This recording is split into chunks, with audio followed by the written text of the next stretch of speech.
L'Association burundaise des anciens boursiers de DAD, ABADAD, en collaboration avec l'Université du Burundi et le service allemand d'échange académique DAD, a organisé une conférence annuelle édition 2019.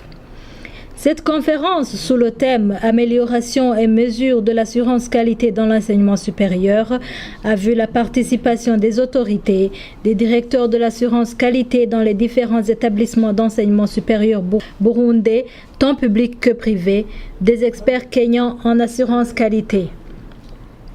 Le président de l'ABADAD, professeur Willy Marcel Ndaitwayeko et doyen de la faculté des sciences économiques et de gestion, a tracé l'historique de cette association qui regroupe les lauréats ayant bénéficié du financement de DAD.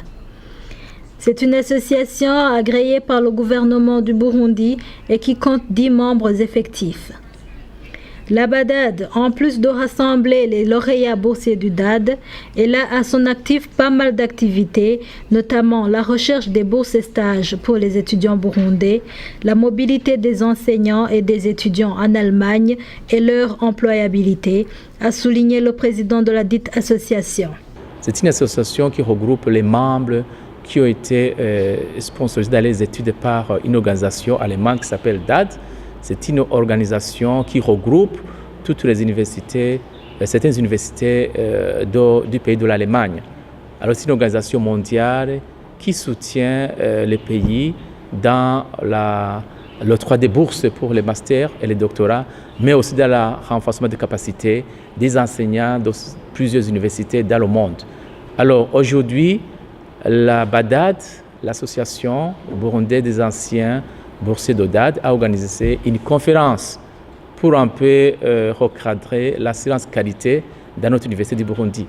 Ce n'est pas seulement une conférence qui a regroupé les participants ou bien les enseignants de l'université du Burundi, mais c'était une conférence qui a regroupé même les directeurs d'assurance qualité des universités privées. Il n'a pas manqué de préciser les objectifs visés pour organiser cette conférence sur l'assurance qualité et le traçage des lauréats du DAD. Les experts invités à cet effet apporteront leur pierre à l'édifice de l'assurance qualité. L'objectif était de nous enseigner comment faire une analyse de traçage de nos anciens qui ont sorti de notre université. Vous voyez bien que l'assurance qualité, ça a été un projet qui a fait plus de 4 ans. On a produit beaucoup de lauréats de baccalauréat. Maintenant, l'année prochaine, on va produire aussi le lauréat de master. Alors, l'étude d'aujourd'hui de traçage qui a été animée par 2 experts kenyans était de nous montrer comment retrouver ces lauréats dans le milieu de travail quand ils ont terminé. Et puis, si ces lauréats travaillent dans des secteurs qui ne répondent pas à ce qu'on a enseigné, alors nous, les enseignants, ça va nous donner une occasion de retoucher nos programmes pour produire d'autres programmes qui répondent aux besoins du monde du travail. Alors, les experts nous ont bien enseigné comment faire cette étude de traçage, comment retrouver les lauréats, ceux qui baccalauréat, qui travaillent après les études, et qu'est-ce qu'ils font, où est-ce qu'ils sont, est-ce qu'ils sont des chômeurs? S'ils sont des chômeurs, alors on dirait que l'université produit des chômeurs. S'ils travaillent dans le domaine du journalisme, alors qu'ils sont des économistes ou bien sont des ingénieurs, alors vous voyez bien que l'université ne produit pas des lauréats qui répondent aux besoins du pays. Alors c'était de revoir qu'est-ce qu'ils font à l'extérieur de l'université. Alors s'ils font ce que nous enseignons, alors ça va nous encourager de retoucher un peu notre programme. S'ils font ce qui ne répondent pas aux études qu'ils ont fait à l'Université du Burundi, alors ça va nous donner un peu l'occasion de revoir nos programmes, de changer nos programmes pour produire des programmes qui répondent aux besoins du pays.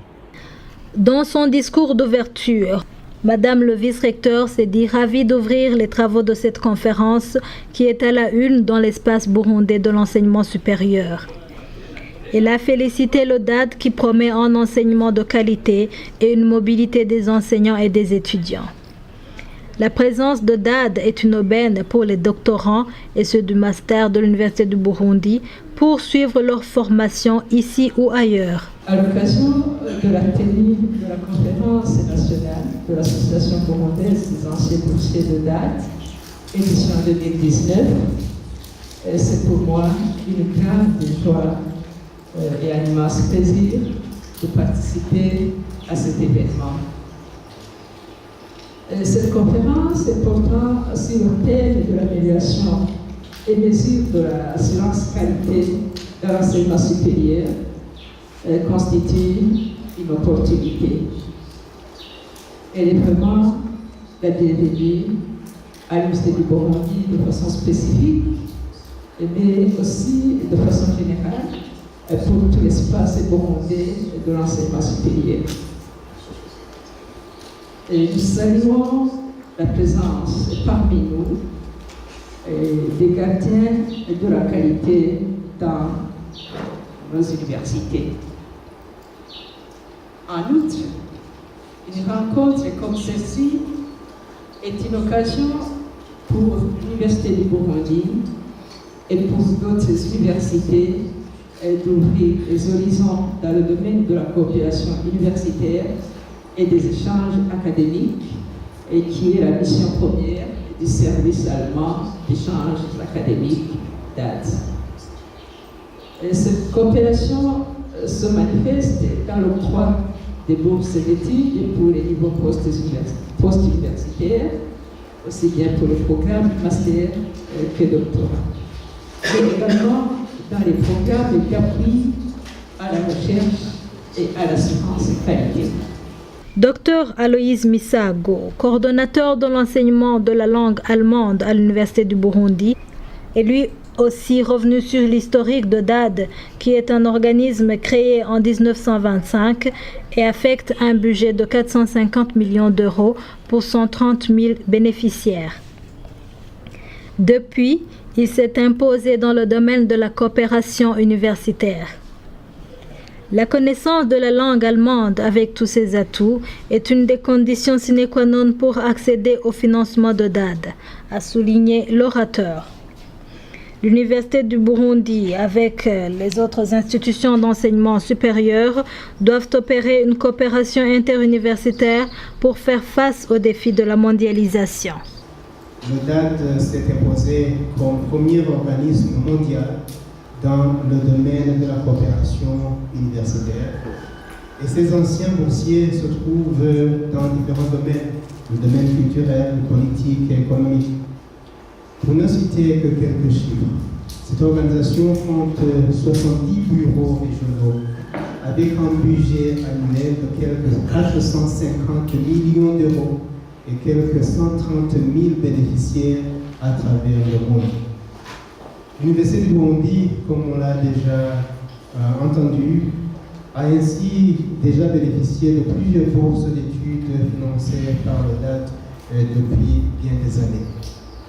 Mesdames, Messieurs, l'une des voies d'accès à des bourses d'études en Allemagne, c'est l'apprentissage de l'allemand, qui a été introduit à l'Université du Burundi il y a 2 ans déjà.